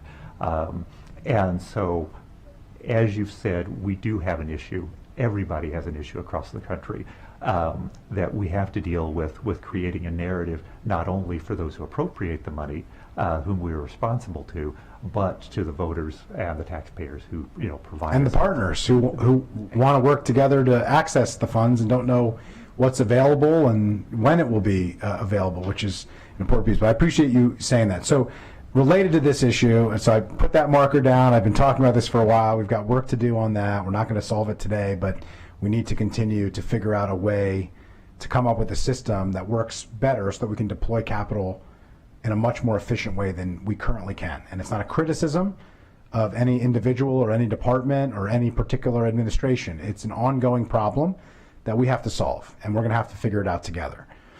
Of the committed 8 here and the 15 in pipeline and 8 in discussion seems, I'm glad that we're in discussion. That seems a little early on for us to be able to even seriously hold ourselves accountable. This, is reminiscent of a sales meeting where your sales representative comes in and, tells you how many leads they have, and you're like, what's a lead? How hot, is that lead? Is that a business card that may lead to something that ultimately becomes a deal? But let's go through each one of these. Committed, 8 projects, 41.8 million, 578 units. When should we expect for the funding for these projects to be deployed? Is this money out the door? Not yet, but anticipate by the next few months. So this fiscal is year, a part of FY23. So we realistically think that the final number will be 17 projects at $153.3 million by June 30th. Well, actually, also in pipeline, the third line, right now, based on the data provided by multifamily team, we have about 6 projects of that 15 pipeline project. They are also anticipate or expect to be committed or closed by the end of FY23. What's the value of the 6? Value of that 6, I have the number here. It's about, I'm just eyeball it, about 30 million. 30 million. Okay. So that's 183 million we expect to be deployed, and it's 20 projects. And that right now, it's currently on the plan. Sorry, it's 23 projects, excuse me. So 17 plus 23 projects. I was wrong the first time. I think I was right the second time, though. Yeah, it's all right. Okay. And one thing I want to mention in discussion that we only list a project here because that's the only project cost. The non-project cost is available, presented it to DSCA. Actually, we have more than a project that has kind of contacted multifamily staff, but they just don't have any project cost information or any housing unit information. So more to come. So that's why this is just point in time, the data that we reported to you. Next time when we send over the March report, the number is going to be changes slightly. And I understand what it means to close a project. Yes. What does it mean to commit versus in pipeline? What's the difference? Like, what's the threshold question? I'm a project, I'm a partner. At what point are you considering me to be committed, and what point are you considering me to be in pipeline? Like, what obstacles in this Byzantine process that Mr. Bruton talked about a minute ago, what part of the Byzantine process am I through? What hurdles have I gotten through in order to get to the next step? When we talk about commitment in real estate development deals, what we're talking about is working with our partners and saying we have paperwork in place, signed documentation that shows that we are committed to providing you with X number of dollars when you get to a certain point. So certain things may have to happen before those monies are actually dispersed to you. So there's a signed contract. Right. There's a signed deal. They have Yes. agreed to a certain level of affordability or a certain Right. type of project. You have committed to a certain dollar amount of resources from a certain fund. Exactly. But you haven't deployed the cash. We have not deployed the cash until certain things occur. Maybe it means you need to tear down your building initially. It just depends on the project. So you have to obtain a permit of some sort. Right. There's I got a it. series of things. You that have we other, to do. type of debt financing that you Right. need to Lock down and put in place. together and come Yes. back and demonstrate that you have your other mortgage and There you go. Exactly. et cetera. So that's what commitment means. And so for us, when we say we commit the funds, those funds really aren't available now because we're going to use those funds for this project when it kicks off in the next, I don't know what it's going to be, several months or 3 months or whatever it may be. So that's the intention of that. When we say in the pipeline, what we mean by that is that a developer has approached us and has given us some paperwork and some plans, and they're, at that point they're like, this is what we'd like to do, and we're considering this, and they may even have architectural drawings of like a development they'd like to make in a certain area, but they don't have any hard numbers. We can't really evaluate it, and what they're trying to do is say, would you be interested? Is this something we can come back and talk to you about? And so that's in the pipeline, and they're preparing to make it more real, but they still have things to Got do. it. That sounds an awful lot like in discussion to me. So what does in discussion mean? Well, the other thing I did not mention is that we have an application process. So usually when they do that, they'll give you an application, but they still haven't gotten everything together. So they're still early on. They still want to make sure everything looks good before they commit. So in your pipeline means that someone has just applied for funding? They've applied and they said, this is what we want to do. We still have to work out some of the kinks in this particular development. But we're interested in seeing is Montgomery County interested in a deal of this nature, and this is the information we have at this time. How often is the answer to that question no? Just out of curiosity. I wouldn't know. I wouldn't know because I've not been here long enough to know that. I'm sure it is sometimes, but I don't know how often it is. Usually when they get to the point of we're putting them in our pipeline, they look serious. They look like something that could happen. It's a partner that we know about, they can get the money, they just haven't finalized their finances, something like that's going on. But this is somebody who can actually do this deal. It's a viable deal, it's on the table, and we're waiting now for the next steps, and then it'll start rolling. If I may add a little bit, my understanding about those projects that Mary indicated that will go through application process, and then when they are able to move into the pipeline, usually they will receive DACS letter of support. So basically, it's not really different from committed. Committed that we have a dollar amount specifically how much that county would invest the resources for that project. For the pipeline, we will indicate the support that we would like to move forward with this project, and like Mary indicate, that developer maybe need to bring their financing together or whatever, any information is missing, and to put those things together and then come back, department will reevaluate and to see what can move from pipeline into the commitment stage. Okay, so the letter of support is like, just so everybody understands, this is like you're going to buy a house and you go to a mortgage company and you get pre-authorized that you can get a mortgage up to a certain amount of money so that then you're taken seriously when you're looking to buy. You don't have a mortgage, but you're pre-authorized to get one so people know that you have the capacity to get financing. In a similar sense, almost no project that happens is exclusively funded through one of these programs. They're almost always funded through a multitude of programs, usually not even just by the county, through combination of low-income housing tax credits, state funding, private funding through another resource, maybe through another housing trust, a foundation trust, etc. And so they're going to use that letter of support to then go find other funding to create a capital stack to get enough money to be able to move forward with the project. Is that That's correct. accurate? That's correct. And we are usually further down in the capital stack. But for many folks, particularly financial institutions, that gives some credence to the project. And it says, oh, Montgomery County is interested, therefore. Because we got deep pockets. I mean, from a risk standpoint, we're likely to be able to pay the bill. Okay, so then what is in discussion? Because that sounds like a discussion to me. Like offering somebody without any amount of money associated with it, without any serious commitment. Just, this seems like a type of project that we would normally do.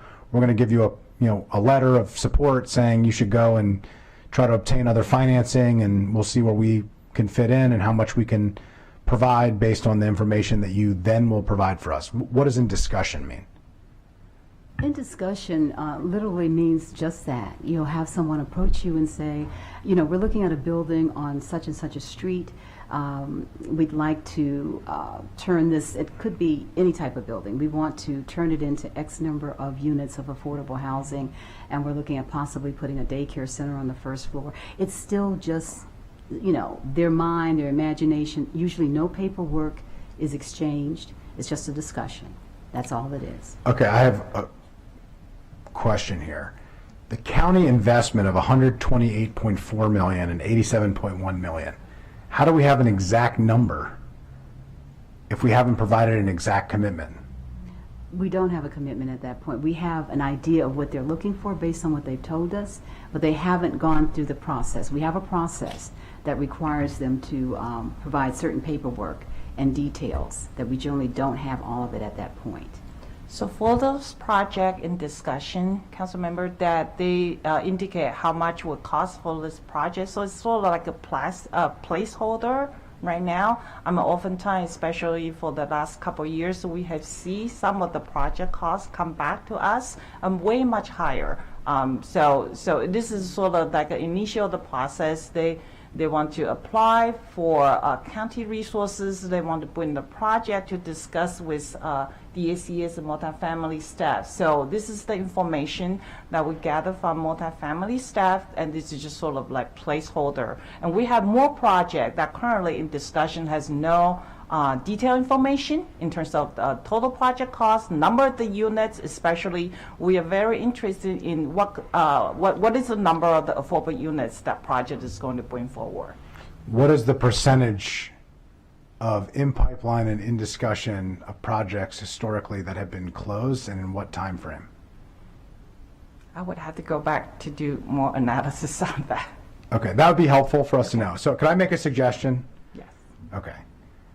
I think the in pipeline and in discussion is an extremely ambitious data point to include on a chart that suggests that we've committed a certain percentage of funding.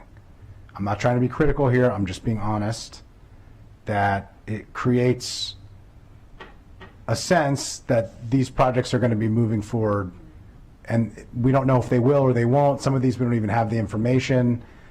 I think we need to separate out what's real and serious and concrete from what's somewhat hypothetical at this point. It's encouraging, it's positive. These are all good things. I'm not being critical of the important work that your staff is doing, and the conversations that are being had, or the partners who are coming forward with deals that could be life-changing for lots and lots of residents. But to put these in the same category seems unrealistic at this point, because we have no idea. These could never happen. These could happen in 18 months. These could happen in 2 months. It's very difficult to understand seriously from a policy making and a budgetary standpoint what we're even dealing with here. So my suggestion would be, let's separate these out in a more specific, here's what's real, here's what we know, here are the, in the pipeline, and I would separate out even the pipeline, the near-term pipeline of deals that we think are going to be committed by the end of the fiscal year or within 6 months or some reasonable time frame, and then the longer pipeline. And then in discussion, I think having as a footnote is helpful to know what discussions are happening, but I wouldn't even include that on a chart, to be honest with you, because it seems, to me at least, highly premature to include that and sell it as a commitment, which is basically what this chart is attempting to do, when it's really an initial discussion. And those discussions are good and they're positive, but it doesn't give us a sense of how much money is actually committed or not, how much resources we're going to need to put forward in the next budget, when these resources are going to be exhausted. We just have no idea, because the range of that within discussion, much less pipeline, is so broad. Is that fair? Is that reasonable? Yes, and I really appreciate your suggestion. Because since we just sent over 2 report, and so this is the first time that we have a chance to really get the feedback from you, and Sure. I think it's very valuable. So I do agree that we will go back and then to really separate them out, then we can communicate with council what is the really concrete project that currently that we are dealing with versus something that in the pipeline or even something like in the background, that maybe for the future. But for these purposes, we just want to give you the comprehensive view, and I really appreciate that suggestion so we can direct the Appreciate direction. that, and it's a collaborative effort here. I truly believe that. And it's also for you, and it's also for the executive branch staff, because it wouldn't be fair. I'm going to hold you to the 369. If we didn't have this conversation, I just looked at this chart. On July 1st, I would ask you, of the $369 million, how much of it has been spent? And your answer is going to be a lot less than $369 million. And based on what we just shared, I would understand why. But based on the chart that you have shown, there's no reason from my perspective why, if we're saying that this is money that's committed, why it wouldn't be out the door very soon. So, I think we need to come up with a reporting structure that we can hold ourselves accountable, but that's also real, that's also serious, that also can, allow you and the executive branch, as you do your work, to realistically be held accountable, but to a goal that can be achievable. It needs to be measurable, but it also has to be achievable. And so finding that balance, working together, I think is going to be important. But I'll yield to my colleague, who I think has a couple questions. I was just quietly looking at the data and listening to the whole discussion. As you mentioned, this data is misleading, because it's not real, and it worries me, especially when we're dealing with a housing crisis. We need to provide data that is actually factual, and this is not. So I look forward to your updated practice on this, and I know a couple of you are new to the agency, so I'm hoping that you can also help modernize the agency and make it more efficient, and having data out that is actually accurate. So that's all. Thank you. Appreciate that. Don't want to belabor the point. I think it's really important, and I think it's part of this question of how we tighten the timeline, that 14 months, think about pre-authorizing funding, and understand how much money do we really need in order to meet the objectives. The goal here should always be, when we have a partner who is ready to make a deal, that we are ready to deploy the cash. That the county is here as a partner and is ready to do it, and that we are willing and able and nimble and flexible enough to have a process that allows us to meet those needs, whether it's a right of first refusal, whether it's a new affordable housing project. We need to be ready to do that. We got to come up with a system that ensures that we know what that number looks like, and then have a process that's set up to actually execute it if we're doing what we say we're going to do. So we're not there yet. We're working on it. I think it's important. But let's move on from this slide. I think we've made the point.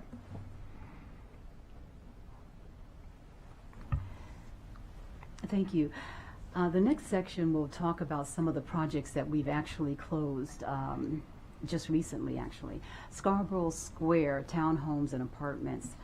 This is a development, as you know, that has a large number of project-based vouchers, and the Rockville Housing Enterprises wanted to own that. So this property came to us as a ROFR, rights of first refusal.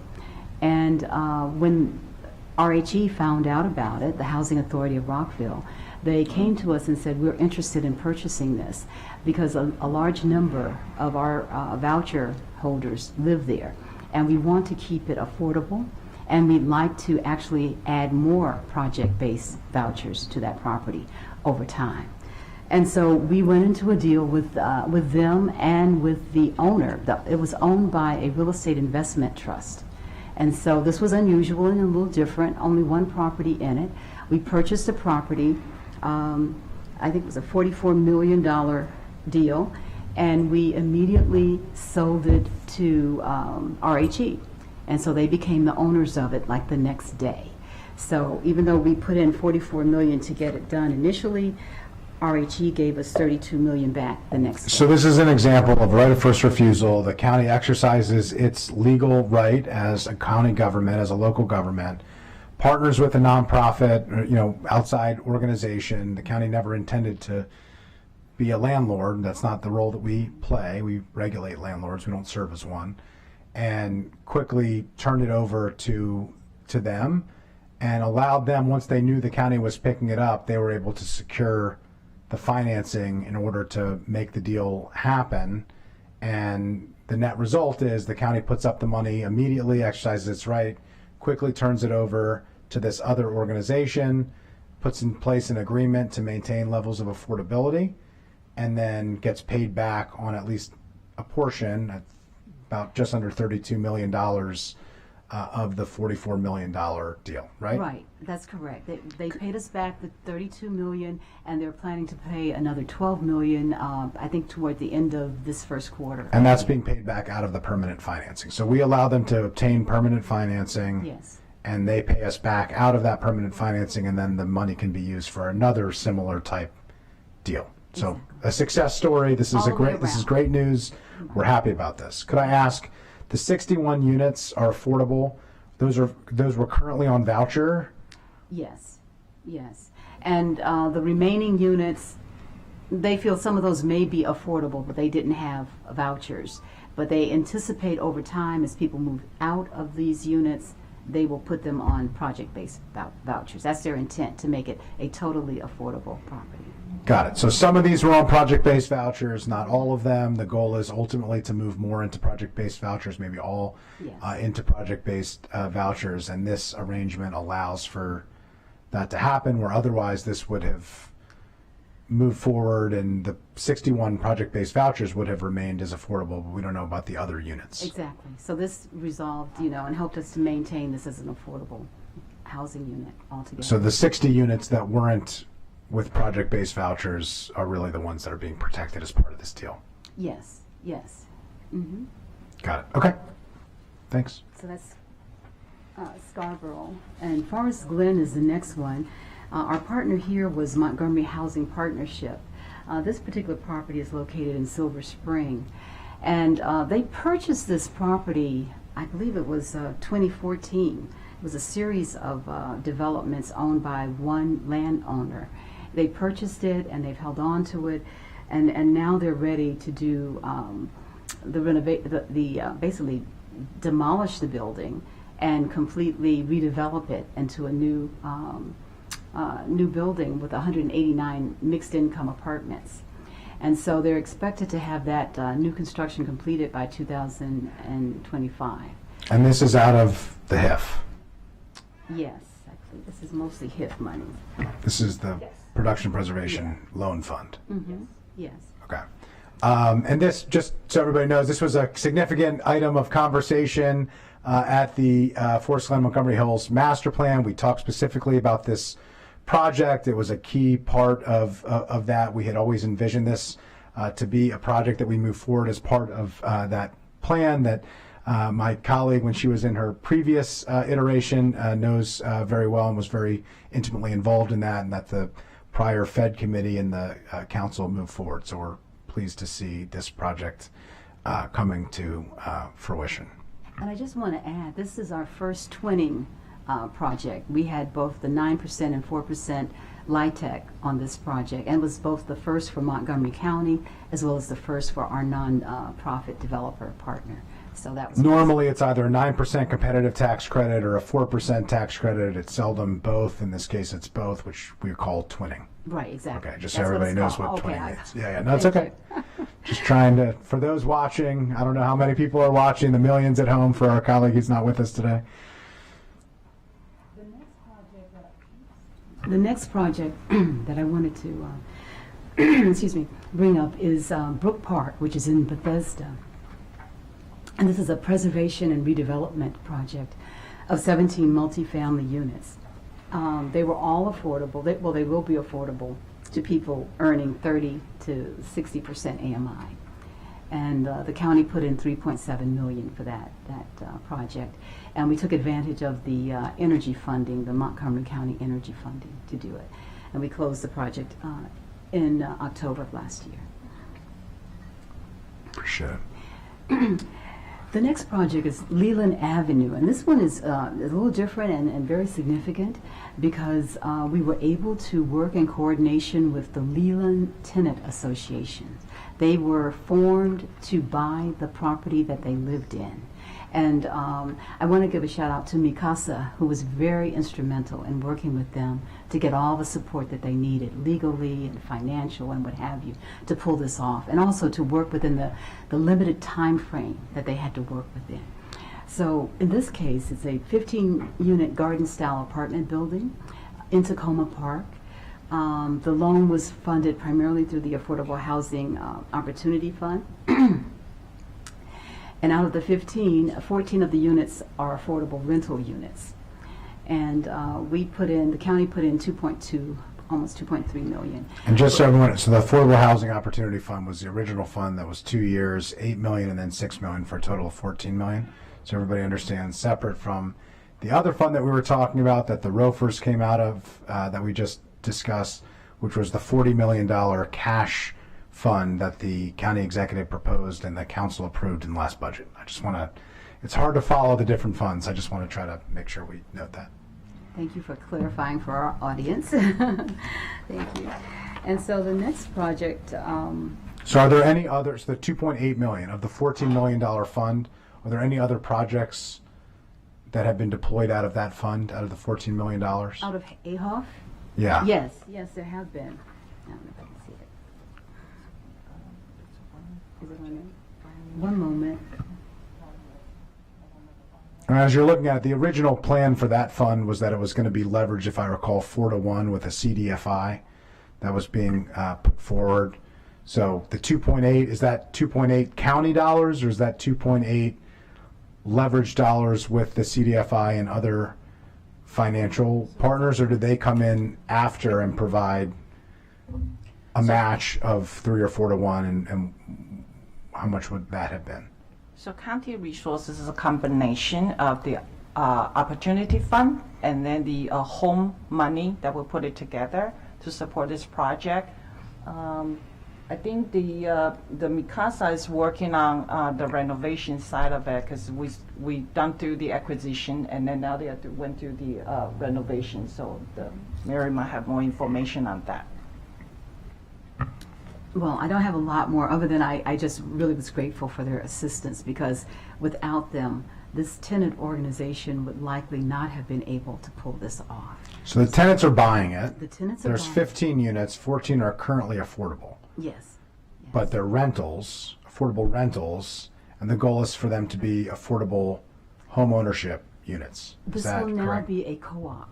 This will turn into a cooperative. Sure. Yes. And they would own, Exactly. as part of the cooperative, Yes. they would own it as a co-op, right? So different this is a structure to a great- condo, but similar idea that they would own their property. There would be common elements.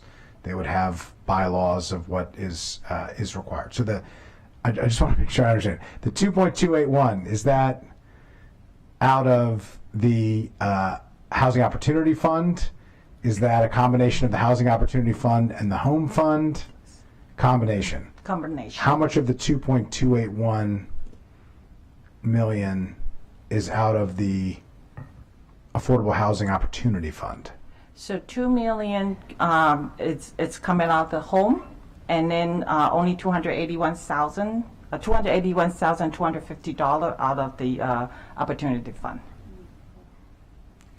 Got it. Okay. Where's your press release on this? You're creating home ownership. You need to tell the story about this. You should be like telling the press and everybody about this. This is a success. There was a press release. Okay, we need to push that hard. This is the type of projects. I mean, you have mentioned quite a few beautiful projects, but this, when you're creating home ownership, especially when the tenants get together and push for this, that's a beautiful thing that makes us proud. So thank you for all your work on this. Yeah, it's an exciting project. I know Councilmember Stewart was very active and engaged in this issue as the former mayor of Tacoma Park, and this being in her district. So I want to acknowledge her as well. So 281,000 out of the Affordable Housing Opportunity Fund, the $14 million fund that was going to be leveraged 4-to-1. So that should be like a $50 million fund. How many other projects have been funded out of that fund for how much? We have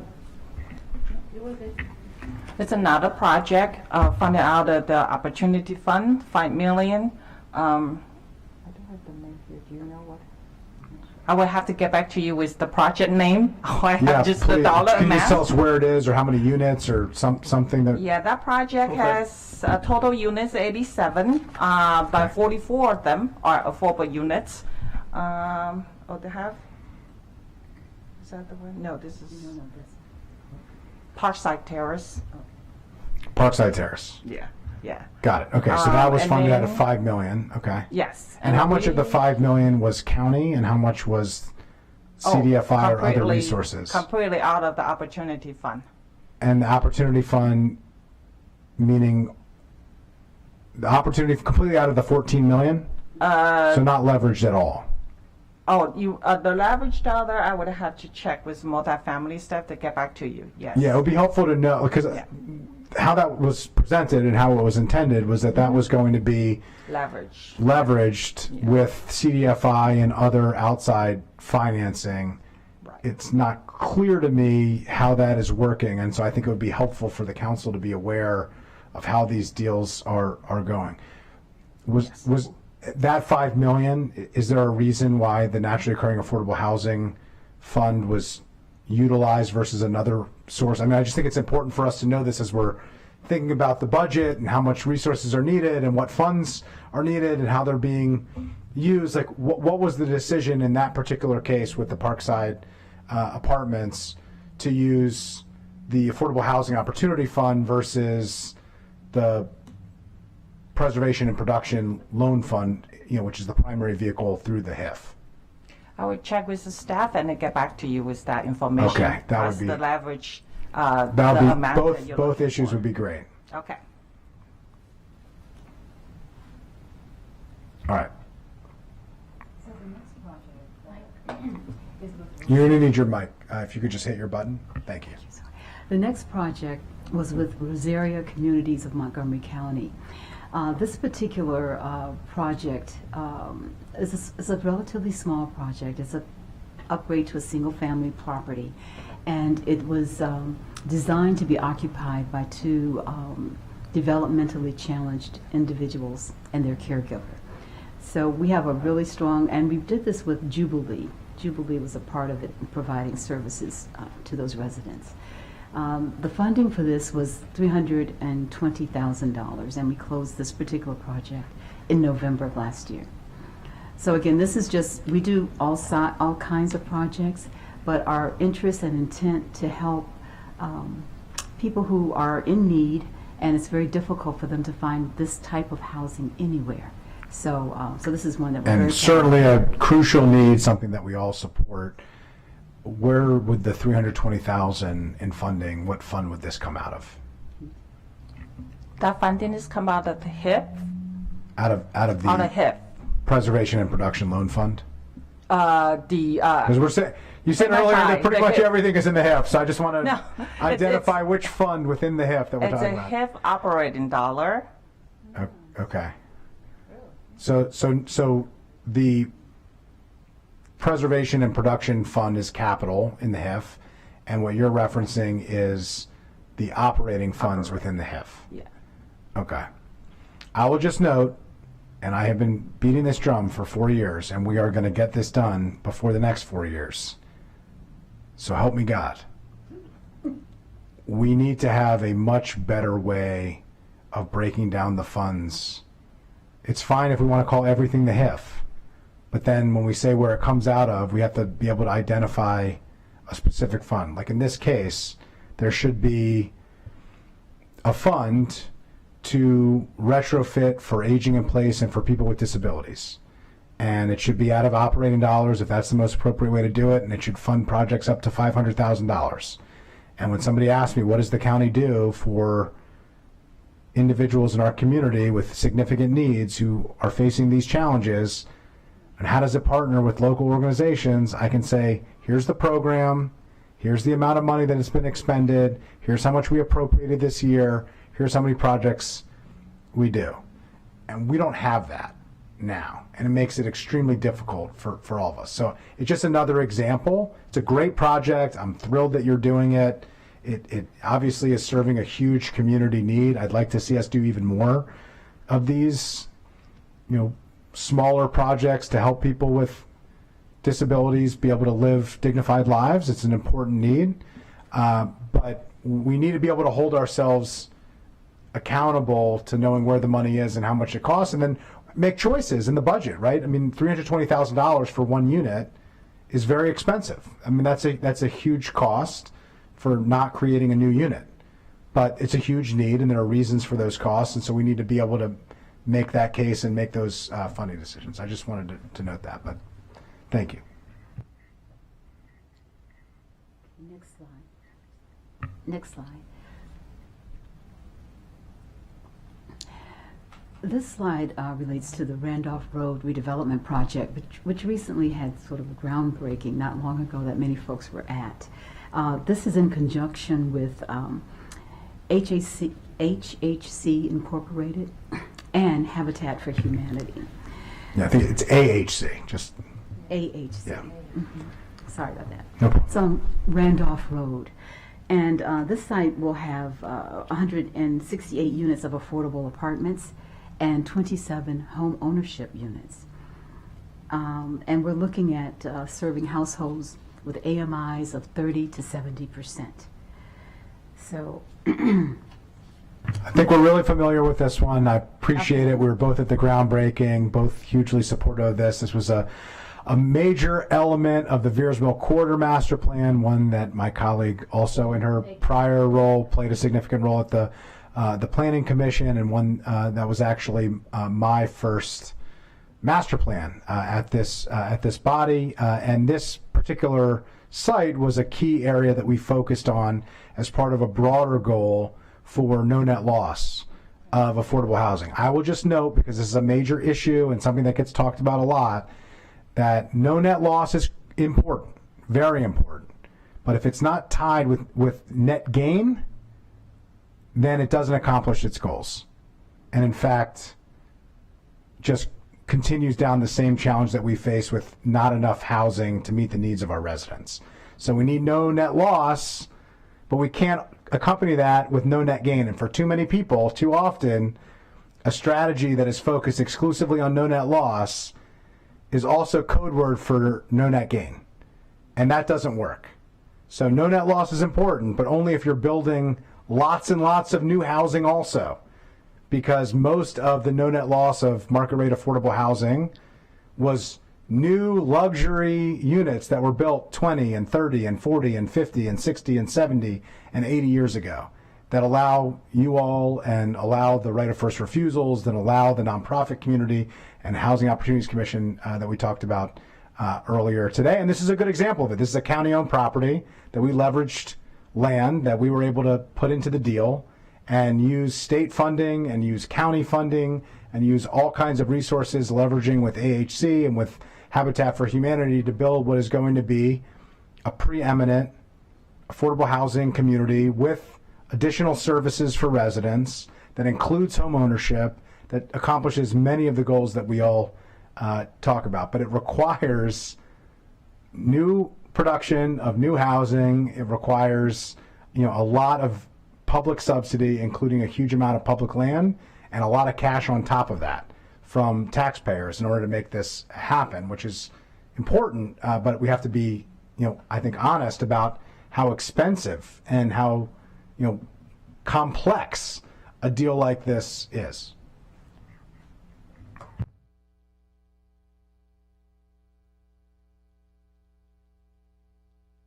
It's such a good project, it got 2 slides, because there's affordable housing rental on it and there's home ownership on it, and understandably the department wanted to highlight both, so I just wanted to note that. I think we can go to the next slide. Oh, yeah. And so one of the questions I thought we were being asked. One of the questions I thought we were being asked to address is housing issues. So I just wanted to think through some of the things that we're seeing when we're out there. needless to say, it goes without saying, we're in a affordable housing crisis in this county and elsewhere in this country. But there are certain things that we're seeing that we're going to try to address as we look forward to some of the projects that are coming down the pipe. For example, we need larger housing units to accommodate multi-generational households. And some of this is necessary based on cultural issues. People are accustomed to living with their grandparents and their aunts and uncles and others, and we want to be able to accommodate that. And secondly, some of it is by necessity. You know, you have an aging relative or a child who returns home from college with children, that kind of thing. And it's difficult to find housing. I'll just note, some of it is larger units themselves, 3-bedroom and 4-bedroom units, which we don't have enough of and we want more of. I'll note the Lindley that HOC previously did that has won awards. One of the main benefits of that, as an example, is there's a focus on the 3-bedroom units being the affordable units, which serve residents in different family circumstances. I'll also note that the council, part of this is units that have units within them, like ADUs and accessory dwelling units were part of this strategy, and we need to be thinking about how to help residents afford those, how to help promote those, how to accelerate those. I understand the county executive has very strong feelings about that, but it's an important part of the strategies you talk about, particularly with intergenerational households, particularly to the previous conversation, based on a bill that I had sponsored after we did that. We've waived the fees for those with qualified disabilities for an accessory dwelling unit, and for families with adult-aged individuals with disabilities, an accessory dwelling unit is a incredibly helpful tool for them to have, to be able to provide dignity and independence, but to have the level of care that you would want for an aging parent or parents. So I just wanted to note that here. I appreciate you raising that. It's both the units, but I think it's also the unit types, the size of the units, but also the unit types. I appreciate your comments regarding these accessory dwelling units, much needed. We have a lack of programs to assist our low-income homeowners, particularly with home improvements. Many of them are living in housing that is aging. They're unable to make the kinds of improvements they need to allow them to stay there longer. And we don't have ways of doing that, and that's something we might want to look at. Condo fees for our low and moderate income homeowners often outstrip their ability to pay over time. So we have very low and low to moderate people going into condominiums, but the condo fees do not stay the same. We do not have any way of measuring that or, tapering that anyway.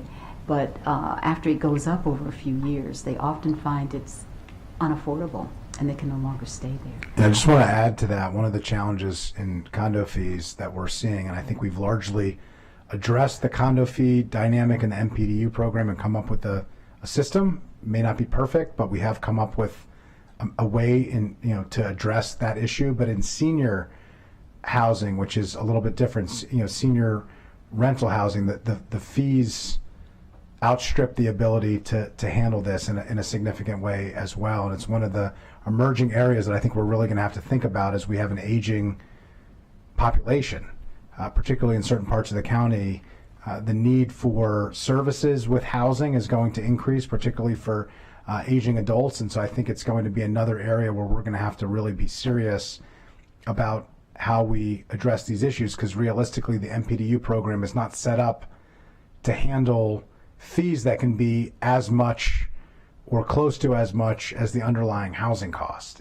It's just not a program that functions for that purpose. And so we're going to have to come up with creative approaches to address that. Thank you for that. And the last one that I wanted to mention is restrictions on affordable MPDUs, homeowners' abilities to purchase or relocate from their homes. Right now, when you purchase a MPDU home for sale, you have a 30-year contract, if you will. And if you say you start out, it's a couple with one child. But during the course of that time, maybe you have a grandparent come to live with you, you have 2 more children, and that 2-bedroom unit, house, or 3-bedroom even, it's now much too small. But the way our program works, we do not allow these homeowners to purchase another home in the program because they are a current homeowner. So, we need to think about that, because the realities of life is that, folks may start out with something with a very small family size, but over time it can increase considerably, and they've outgrown the home.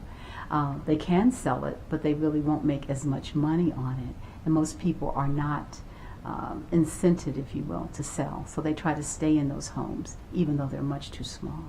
So I think we just need to think about how do we manage that to make it more realistic for people. Yeah, it's an important point. One of the challenges, the MPDU program, particularly for home ownership, was not intended to be a lifelong program. It was intended to be like a subsidy for a first-time homeowner, just like you give a tax credit to a first-time homeowner. The idea wasn't that you continuously give tax credits to that homeowner. It's that you help somebody with their first purchase, you help them get off the ground, you help them build up their income and their wealth, and then ultimately they're on their own, and then we help somebody else. We pay it forward, and we pass the ladder down to the next group of residents and people who need it.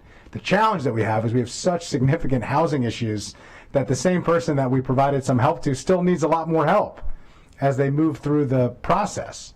And that speaks to a broader structural issue. I would argue it's because we don't have enough housing, that we can't naturally create the opportunity where someone could then find their next home that's appropriate for their personal and their family needs at that point, which is all the more reason why we need more housing, more affordable housing, to preserve the existing housing that we have and to add new housing that we need. But I think it's an important point that you raised.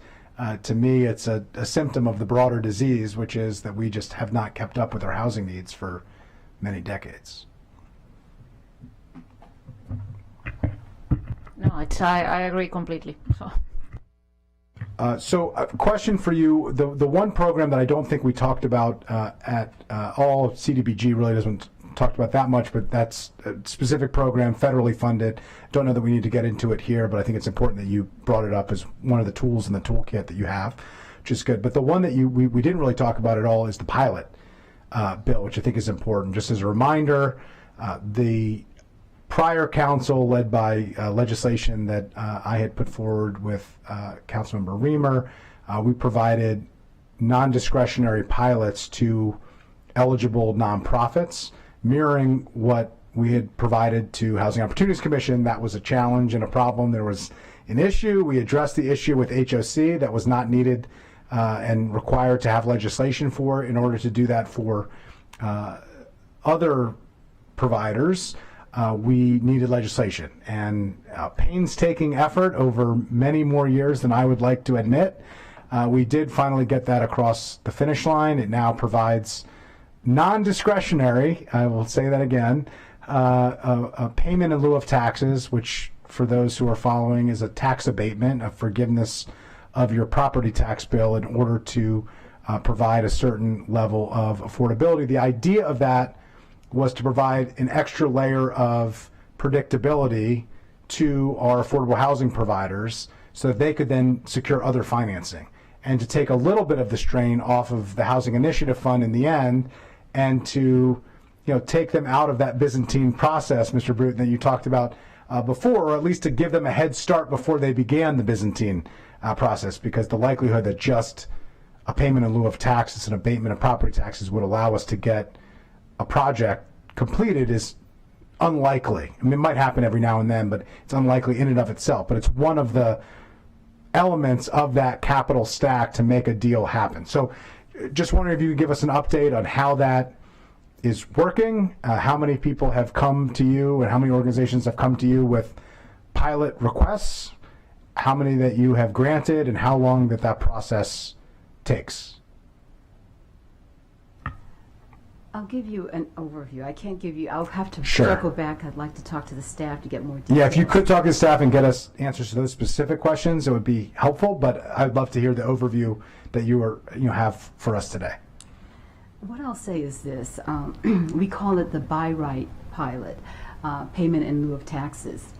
And the way it works for us, the way I'm hearing about it at least, both from the county attorney as well as the staff, is that we're getting a lot of inquiries from out of state. So it's become very popular and people are aware of it and want to come into Montgomery County, are incented, I would say, to come into Montgomery County because of that.